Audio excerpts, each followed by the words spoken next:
North Carolina just passed a law banning people from using certain bathrooms that don't correspond with their biological sex. Passed easily on Wednesday with unanimous support from Republicans. So if you're a transgender woman in North Carolina, you can be required to use the men's bathroom. It's going to force people like me into men's rooms, which is going to put us in a huge amount of danger of physical violence and sexual assault. Putting me in a women's locker room puts me at risk for violence.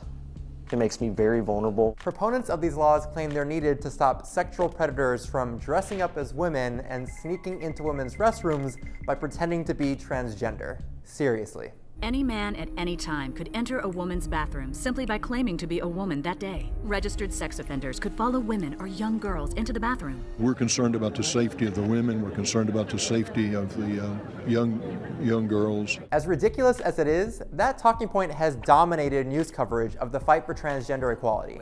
Some people say it's a law that puts women in danger. They're very concerned that child predators will take advantage of it and possibly harm someone. That's never happened in the history of any non-discrimination law. Chase Strangio is an attorney at the American Civil Liberties Union, and as a trans guy, he's pretty tired of hearing the bathroom predator talking point. So basically the idea is we can't protect trans people because if we do, everyone's going to pretend to be trans so that they can go into the bathroom and assault the people they really wanted to assault, but they can't because there is no legal mechanism for them to do so. That's ridiculous. That bathroom predator talking point is some straight up right-wing bullshit. Police departments across the country say this is not a thing that happens.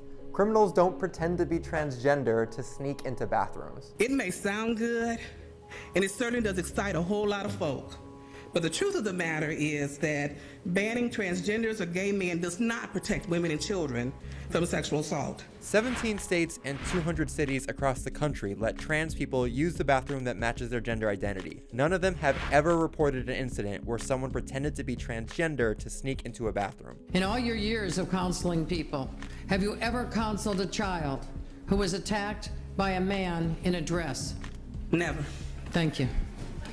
People are still But worried. mainstream reporters covering these types of laws usually just repeat the bathroom predator talking point without debunking it, so viewers at home end up hearing it over and over without realizing it isn't true. People opposed to the law say it will give sexual predators a way to target children. What they are doing is participating in a falsehood that allows trans people to be associated with intrusions into privacy, with violence, and with harm to other people. And bathroom scare tactics aren't new. Conservatives have used horror stories about bathroom safety to justify discrimination for years. They said it about desegregation, they said it about the Equal Rights Amendment, and they said it about gay people. Public restrooms can often be a hangout for the homosexual. It's a lie invented by anti-LGBT activists to spook people into voting against LGBT equality. And so far, it's working. Cities and states across the country are voting to regulate transgender people's access to bathrooms. Most opposed to the bill say they were worried about men being allowed to use women's public restrooms. And that story is incredibly damaging and really undermines any effort to protect trans people and to protect that whole LGBT community. Republican politicians are using imaginary horror stories about bathroom predators to pass creepy, invasive laws policing the gender of anyone who goes to the bathroom. And that's the story media outlets should be telling when covering bathroom bills like North Carolina's.